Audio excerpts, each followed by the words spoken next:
Welcome back, everyone. Today we're doing a deep dive into legal penalties. Oh, interesting. Yeah, specifically what happens after a guilty verdict. Oh, okay. We've got this set of legal docs to see what we can learn. Sounds good. You ready to jump in? Absolutely. Okay, cool. It's a common misconception that a guilty verdict automatically means, like a specific jail sentence. Yeah, right. It's way more complicated. Okay, so what are we missing in that equation? Well, first off, penalties are categorized in a few ways. Okay. You've got like your indivisible penalties. Okay. They have a fixed duration, so like reclusion perpetua in the Philippines. Mm-hmm. That has a set range like 20 years and 1 day to 40 years. So is that like a life sentence? It's kind of like a historical evolution. Okay. Reclusion perpetua used to be the most severe punishment, Right. essentially serving as a life sentence. Mm-hmm. But then after the death penalty was abolished, Mm. it was replaced by either reclusion perpetua or life imprisonment. Gotcha. And life imprisonment, unlike reclusion perpetua, Yeah. it doesn't have a predefined length. Okay, so two very different types of long-term sentences. Exactly. What about those divisible penalties you mentioned? Right. So divisible penalties, those have a range, Okay. like a minimum and a maximum. Okay. So like prison mayor, Okay. that could be anywhere from 6 years and 1 day to 12 years. Okay, so not just looking it up in the law book and there's a set number of years. Right. It's more like a sliding scale Exactly. based on what the severity of the crime. Severity's part of it, Uh, but also like the stage of the crime. okay. Was it actually carried out or just attempted? Oh, right. And then also their role in the crime. Right. Were they the mastermind or an accomplice or just peripherally involved? Oh, yeah, that makes sense. Yeah, all these things influence the penalty. It's like in a movie heist. You know, the getaway driver probably gets a lighter sentence than the person that cracks the safe. Exactly. So we've got divisible and indivisible. What were those other categories you mentioned? Right. We also have principal and accessory penalties. Okay. So the principal penalty is the main punishment, Okay. often imprisonment, but there's also destitution. Zestier, remind me what that is again. Yeah. So essentially it's banishment from a specific area. Right. So you're not imprisoned, but your freedom of movement is restricted. Gotcha. That's a principal penalty. Okay. Accessory penalties are additional consequences that come with the principal penalty. Okay. Can you give me an example? I'm having trouble picturing that. Sure. So let's say someone is convicted of a crime Mm-hmm. related to abusing their position in public office. Okay. So in addition to imprisonment, Yeah. they might be barred from holding any similar office in the future. Oh, okay. So that disqualification is an accessory penalty. Interesting. So it's not just serving time. There can be these long-term repercussions. Exactly. Even after you've served your sentence. It's like a ripple effect. And there are others too, like suspension of certain rights, maybe the right to vote or practice a certain profession. Wow. Yeah. So understanding these different types of penalties Right. is really the key to understanding the whole sentencing system. Okay, so we've got our penalties all categorized. Now, how do they decide exactly how long someone's going to be penalized? Good question. It's not like they're rolling dice in the courtroom. Not quite. Okay. But it is a complex process. Right. So let's imagine two people are convicted of the same crime, Okay. but one receives a much harsher sentence. Okay, why is that? Well, judges consider a whole range of factors, Okay. like aggravating and mitigating circumstances. Okay. So aggravating circumstances. Hmm. Those are things that make the crime more severe, Gotcha. like being exceptionally cruel Mhm. or using a weapon. Right. Mitigating circumstances lessen the severity. Maybe the offender was provoked or is very young or old. Okay, so there is some human judgment involved. Absolutely. Not just like a rigid by-the-book approach. Right. It's all a balancing act, Mm-hmm. weighing different factors to determine a just sentence. Okay. In fact, these documents actually detail a real-life example. Oh, cool. This case involving a man named Bruno. Bruno. Okay, tell me about Bruno. So Bruno was charged with homicide Okay. for the death of his 75-year-old landlord. Mm-hmm. And while the prosecution proved that he did stab the victim, Oh, wow. Bruno's defense brought up mitigating circumstances, Okay. like voluntary surrender, a guilty plea, Mm-hmm. and then also a claim of self-defense, Okay. saying that the victim had attacked first. Oh, so did those mitigating factors make a difference? They did. Oh, wow. The judge ultimately decided on a lighter sentence, Okay. and it fell somewhere between arresto mayor, Okay. which is 1 month and 1 day to 6 months. Gotcha. And prison correctional, which is 6 months and 1 day to 6 years. Wow, so those mitigating circumstances really had an impact. They did. So a conviction is not always an open and shut case. Right. There are a lot of layers. Absolutely. And believe it or not, it gets even more complex. Oh, no. When we start talking about multiple sentences and something called the threefold rule. Multiple sentences and a threefold rule. Maybe we should save those topics for next time. Yeah, let's give our listeners a moment to digest all this first. Okay, sounds good. Okay, so we're back and ready to talk about these complex legal scenarios. Right. Multiple sentences, the threefold rule. Yeah. Sounds a little intimidating, to be honest. It can be, but once you break it down, it's really a system designed to prevent excessive punishment. Okay, well, that's good to know. Yeah. So let's start with this threefold rule. Okay. What's that all about? Well, think of it like a safeguard, Okay. a kind of safety net in the system Mm-hmm. to make sure that even if someone is convicted of multiple crimes, Right. they won't face like an impossibly long sentence. So you're not just adding up the years for each conviction. Right. There's a limit. Okay, so there's a limit. What is the limit? The maximum anyone can serve, even with multiple sentences, is 40 years. Okay. And that's where the threefold rule comes in. Okay, so how does it work?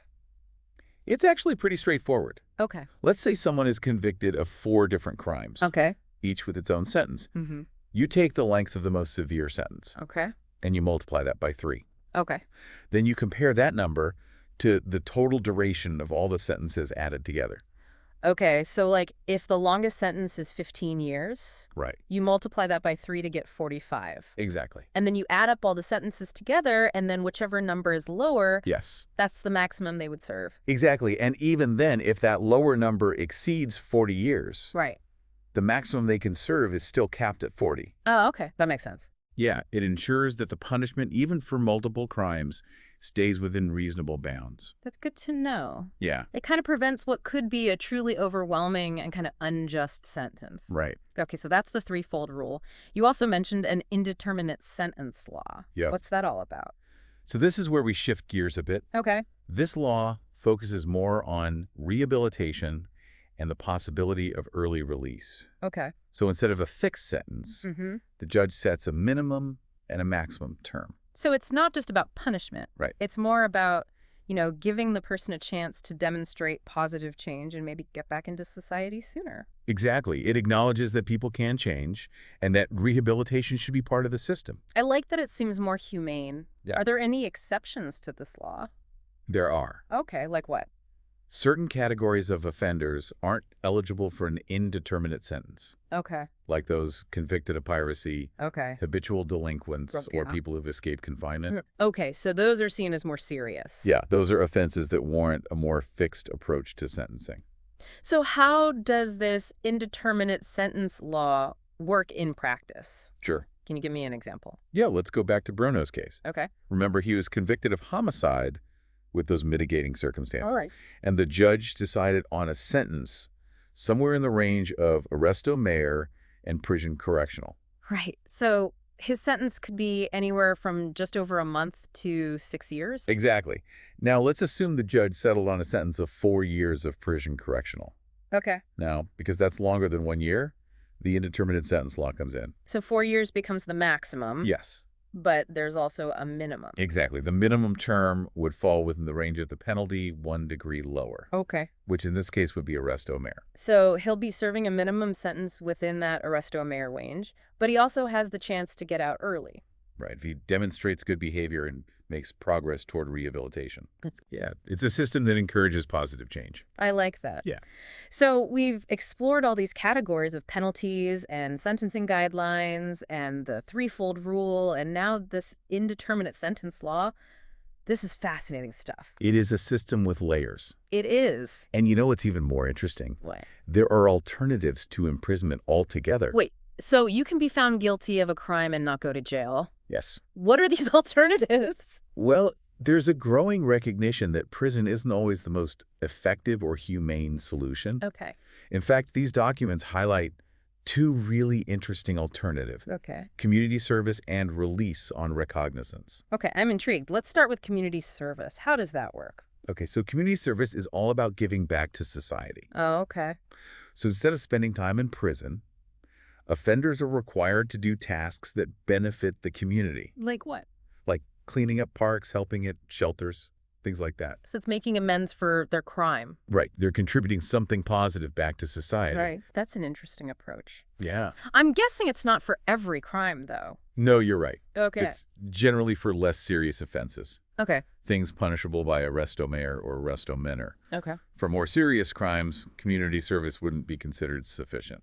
That makes sense. Now, what about this release on recognizance thing? Yeah. It sounds kind of dramatic. It does, but it's actually quite simple. Okay. It means the person is released based on their promise to show up in court without having to pay bail, So they're released on their word. basically. That's pretty remarkable. It is, and in some cases it's even a right. Really? Yeah, not just a privilege, but of course there are criteria. Right, of course. Someone who's a flight risk or likely to commit other offenses wouldn't be eligible. Makes sense. Yeah. So we've covered so much different categories of penalties, the threefold rule, indeterminate sentence law, and now these alternatives. My mind is officially blown. And believe it or not, There's more. there's more.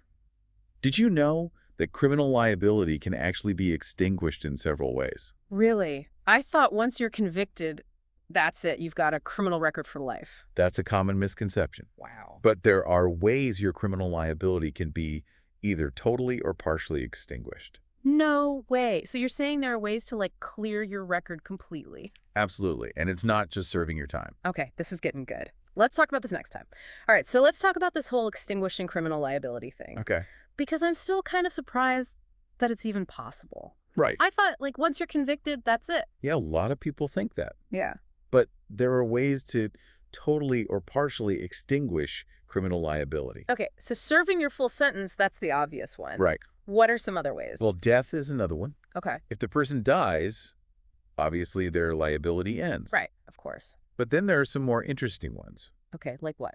Well, amnesty is a big one. Amnesty, okay. It's pardon granted by the government, Okay. often for political offenses. So like a way to give a fresh start to people who were convicted under a previous regime or something? Exactly. It's a way to kind of move on and heal from past divisions. Right. And then there's the absolute pardon Okay. granted by the president. Mm-hmm.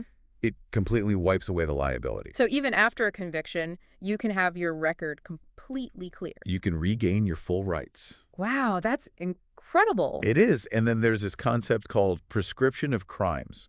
Prescription of crimes? What's that? So basically, the state can lose its right to prosecute someone after a certain amount of time has passed. So like a statute of limitations? Kinda. So if you evade capture long enough, you can get away with it? Well, not exactly. Okay. The amount of time depends on how serious the crime is. Okay. And there are things that can interrupt it. Like what?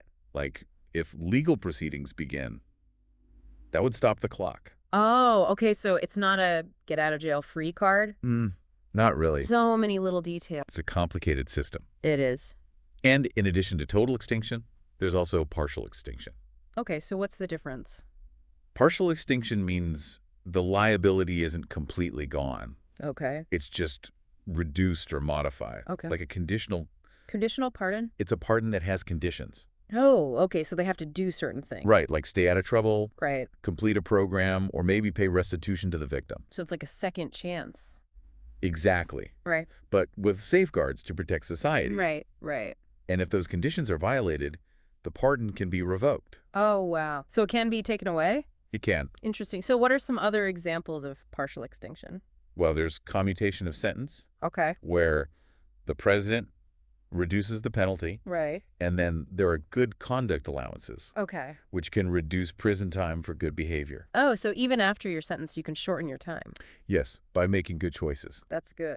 It encourages positive behavior, and of course there's parole, Right. Parole. which is being released early under supervision. Right. So this whole deep dive into legal penalties, Yeah. it's been so eye-opening. It is a fascinating topic. It really is. It's so much more than just guilty and not guilty. Absolutely. There are all these nuances and exceptions and even second chances. It's a really complex system, but it tries to be fair and equitable.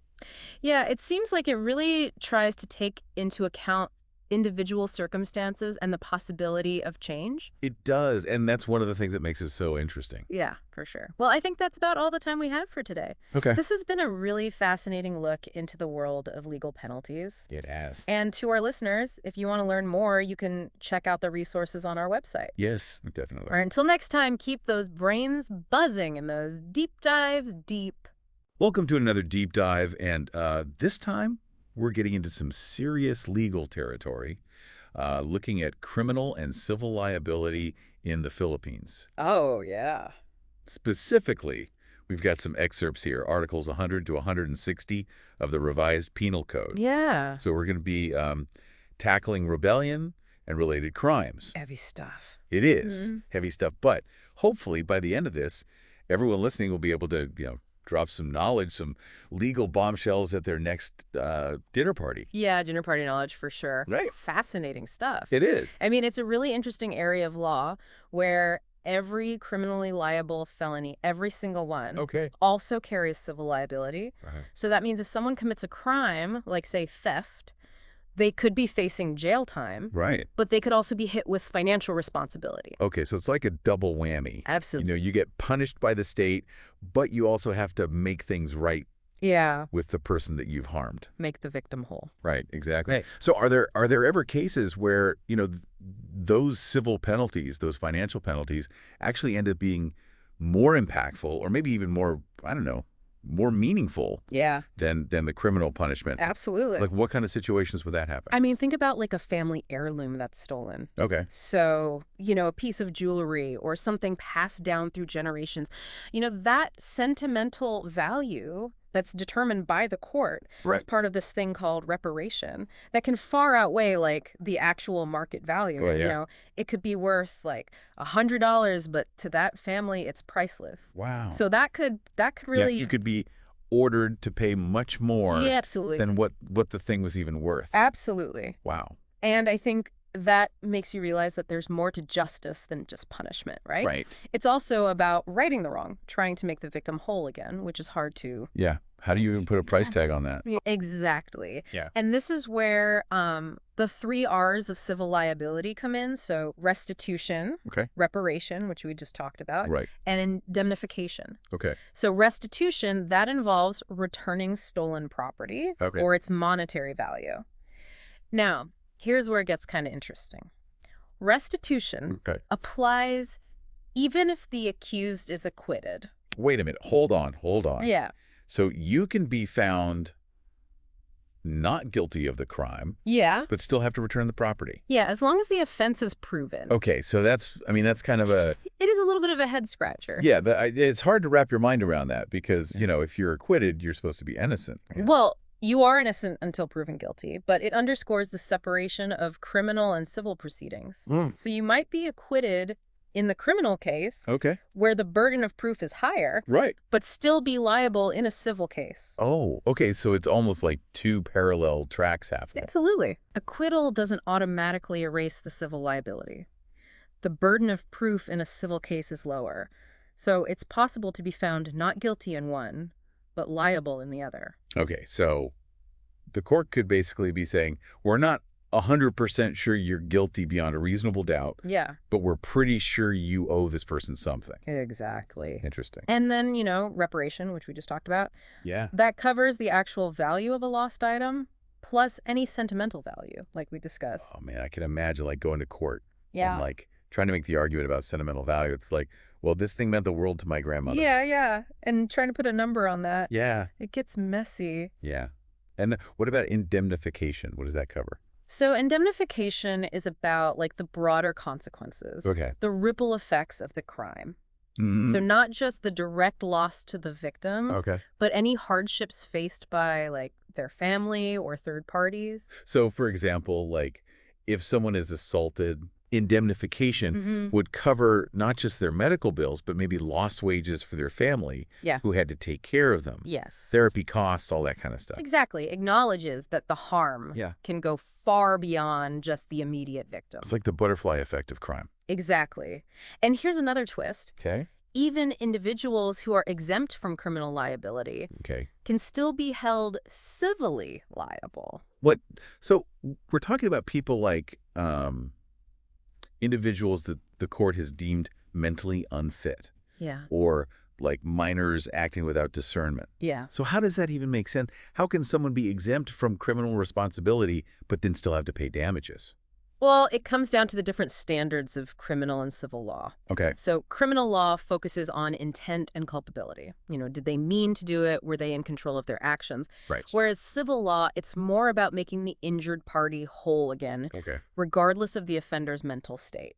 So it's acknowledging that even if someone isn't fully like in control or responsible for their actions, Yeah. someone still has to bear the cost of the harm. Absolutely. Right. Absolutely. And the court would need to determine who's financially responsible in those cases, maybe a guardian or caretaker. Got it.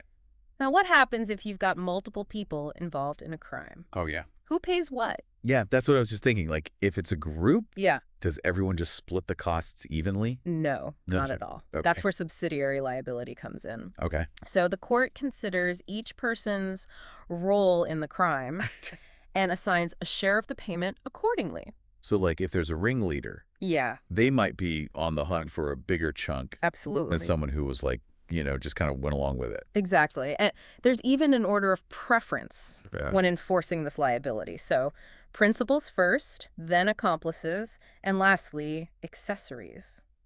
So if the main culprit can't pay, they move down the line. Move down the line. So is there any way to, like, escape this civil liability? Well, it can be extinguished in the same way as other obligations, Okay. like payment being the most obvious. But the interesting thing is, even if someone serves their criminal sentence or receives a pardon, Right. that doesn't erase the civil liability. So you could be, like, free from prison, but still owe a debt to society, Absolutely. or at least to the victim. To the victim, yeah. Highlights that there are two distinct Yeah. tracks of accountability. Great. And then getting into, like, the real heart of this deep dive, Yeah. the specific crimes of rebellion and related offenses. So first up, we have treason. Treason. Okay, so treason in the Philippines is a war crime, Okay. meaning it can only happen when the country is at war. So if you, betray your country in peacetime, Yeah. it might be unethical, it might be a terrible thing to do. Yeah. But it doesn't actually meet the legal definition. Interesting. And to convict someone of treason, you need two witnesses to the same overt act. So that's a high bar. Yeah. Like, I guess that's to prevent accusations based on, like, flimsy evidence or personal vendettas. Exactly. Okay. What about espionage? Okay, so espionage. How is that different from treason? Espionage involves either obtaining or disclosing confidential information. Okay. So that could be, entering a restricted area like a military base to steal secrets. Or it could be leaking confidential information to, say, a representative of a foreign nation.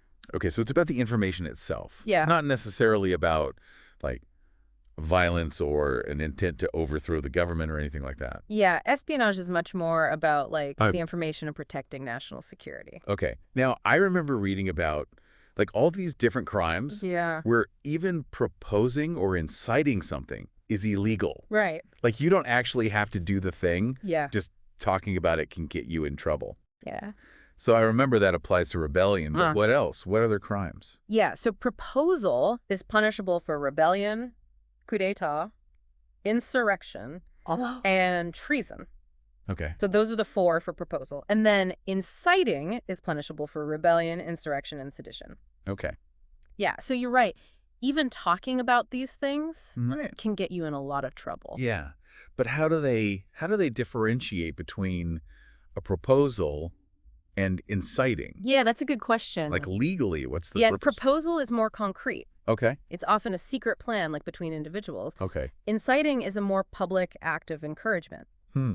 Think about, a fiery speech Right. designed to rile up a crowd. Okay. So context matters. Yeah. The audience matters. Wow. A private conversation might be a proposal, but a public rally could be incite. Got it. Yeah. Yeah. And importantly, the two-witness rule that we talked about with treason Yeah. doesn't apply to these crimes of proposal or inciting. So you could be convicted based on the testimony of Right. just one person. Absolutely. Yeah. Oh, wow. Okay. So that makes the stakes even higher. All right, and then you mentioned parliamentary immunity earlier. Yeah. The protection that's given to members of Congress. Right.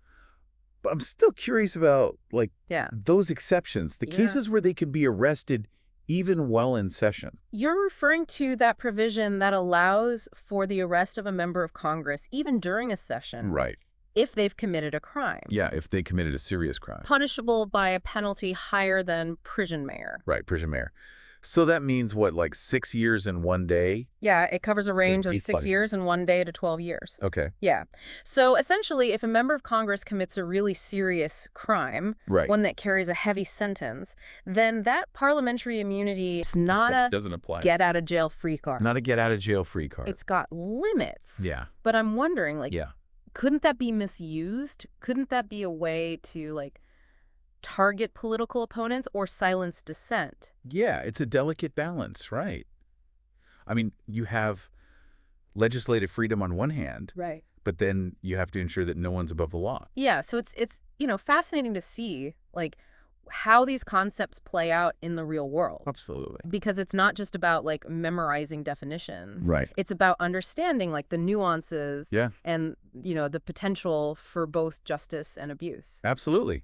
Yeah, law is a dynamic system. Right. It reflects the values It's of... a society. It's changing. Yeah, constantly evolving. Yeah.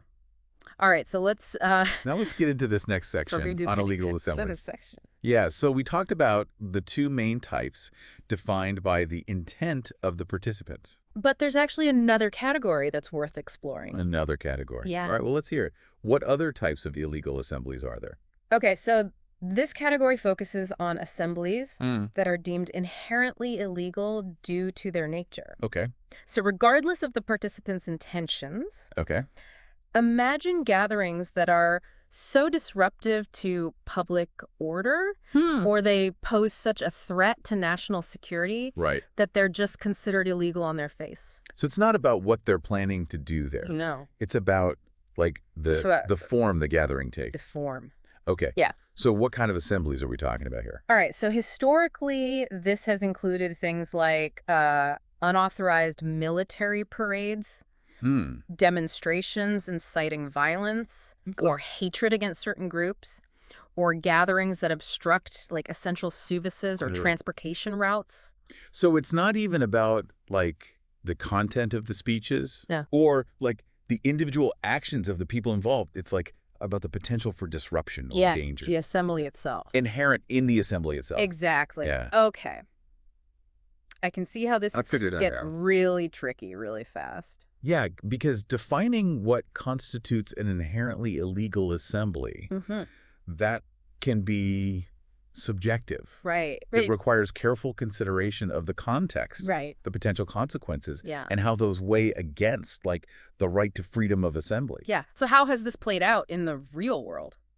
Well, there have been cases where, like, protests blocking major highways or disrupting critical infrastructure Right. have been deemed illegal Okay. based on this principle. Yeah. The argument is that while peaceful assembly is a fundamental right, Right. it can't be exercised in a way that, like, paralyzes a city Right. or endangers public safety. Right. So it's a balancing act. Yeah. Upholding those individual rights. Yeah, it's a tough one. But also ensuring that society can function. Yeah, it's like, where do you draw that line? Exactly. Yeah. And often it falls to the courts Right. to figure that out. All right. Well, this deep dive has been really eye-opening. Yeah. We've covered a lot of ground, I feel like. Yeah. The dual nature of criminal and civil liability, all those nuances of rebellion and related crimes, Yeah. the complexities of illegal assemblies. Like, Yeah. it feels like we've only just scratched the surface. We've only just scratched the surface. There's so much more to Philippine law. There is, yeah. But you've been an incredible guide, I have to say. Well, thank you. I feel much more equipped, I guess, to navigate the legal landscape. Good. I'm I'm glad. Yeah. Before we wrap up, is there anything else you want to leave our listeners with? Like, any key takeaways or insights, I think the key or takeaway everything that you really think is important? is that law is alive. It's not just a set of rules. Right. It's a framework for resolving disputes, for protecting rights, for maintaining order. Yeah, it's And as society evolves, breathing entity. so too does the law. Right, yeah. Absolutely. Yeah, and it reflects like the values Yes. and the complexities of society. Yeah. Mm.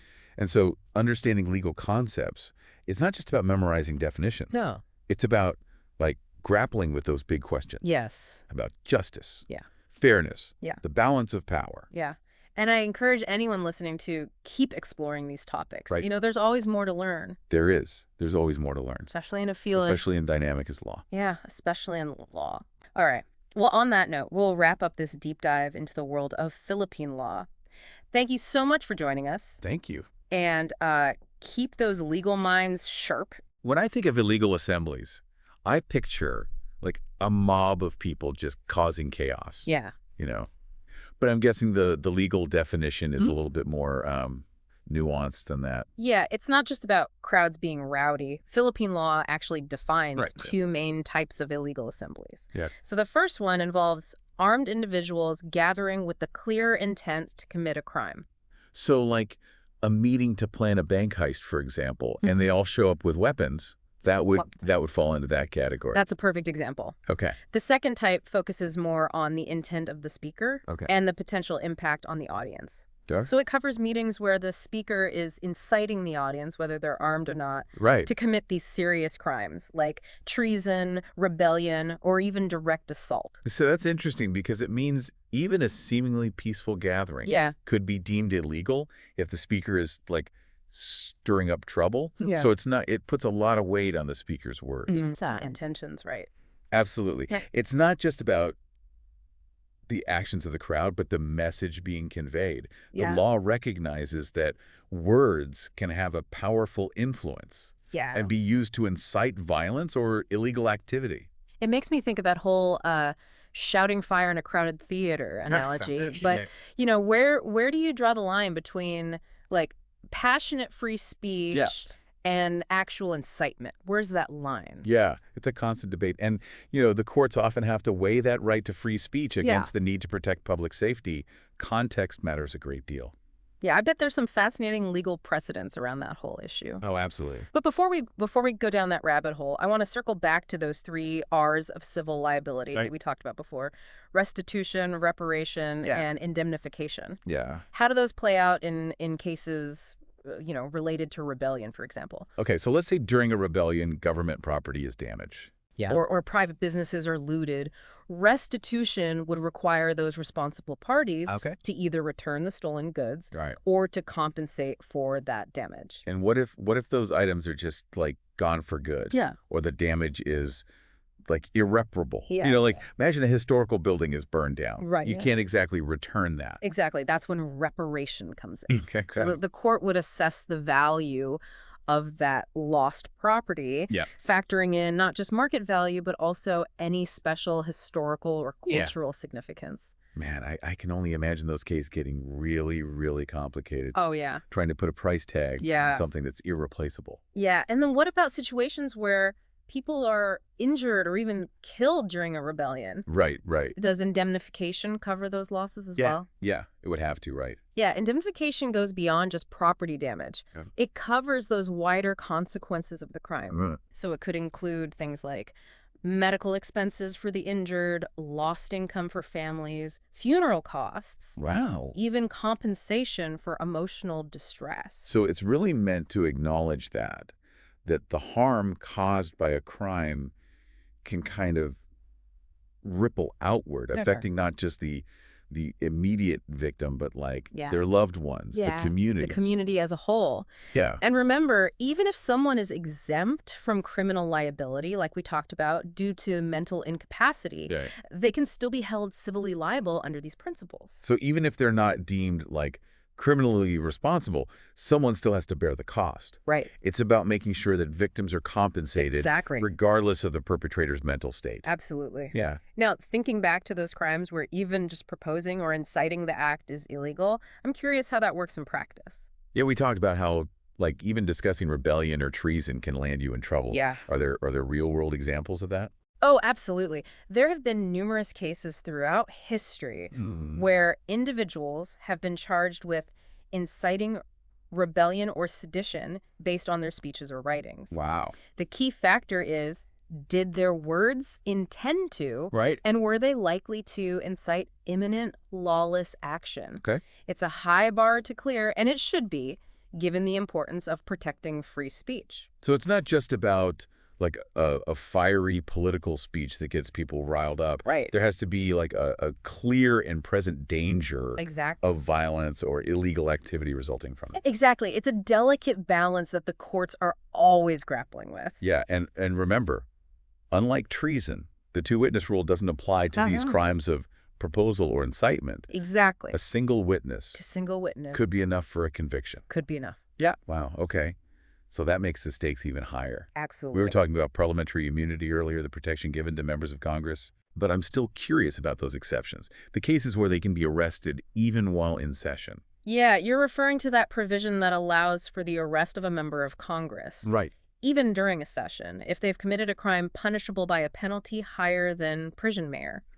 And we talked about how prison mayor covers sentences ranging from 6 years and 1 day Right, 6 years and 1 day. to 12 years. Which is 12 years, yeah. So essentially, if a member of Congress commits a serious crime, one that carries a heavy sentence, they're not shielded by that parliamentary immunity. Right, so it's not a total get-out-of-jail-free card. There are limits to it. Yeah. But I'm wondering, couldn't this provision be misused? Could it be a way to, like, target political opponents or silence dissent? That's a valid concern. Like any legal provision, it's open to interpretation and potentially abuse. Right. So it really underscores the importance of a strong and independent judiciary to ensure that the rule of law is applied fairly Right. and impartially. Yeah, it's fascinating to see how these legal concepts really play out Absolutely. in the real world. Yeah. It's not just about, like we said, memorizing definitions. Yeah. It's about understanding those nuances Right. and the potential for both justice and abuse. Absolutely. Law is a dynamic system that reflects the complexities It's not of just human behavior, That societal like values. teaches. Exactly. Constantly evolving. Yeah. Now let's delve into this next section on illegal assemblies. We've discussed those two main types, defined by the intent of the participants, but there's another category that's worth exploring. Another category, this is getting more intricate than I imagined. What other types of illegal assemblies are there?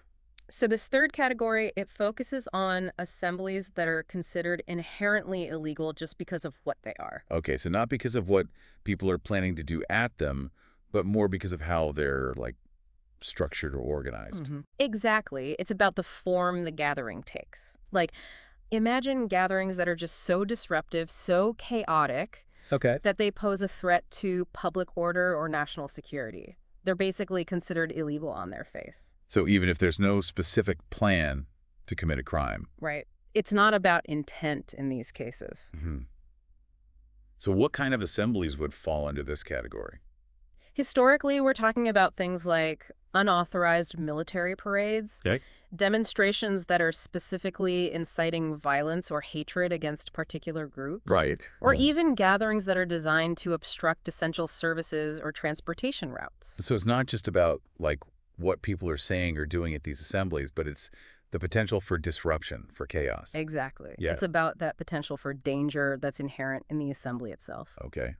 I can see how defining what's inherently illegal could get really subjective. Oh, absolutely. It's a complex area, and it requires careful consideration of the context. The potential consequences, Yeah. And how those weigh against the right to freedom of assembly. It's like a balancing act.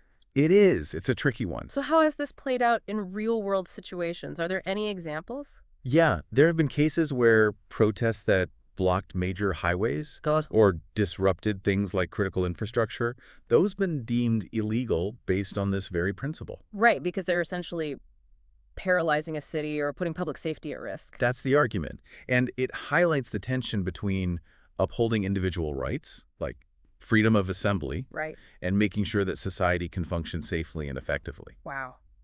This whole deep dive has been incredibly eye-opening. I mean, we've covered so much ground.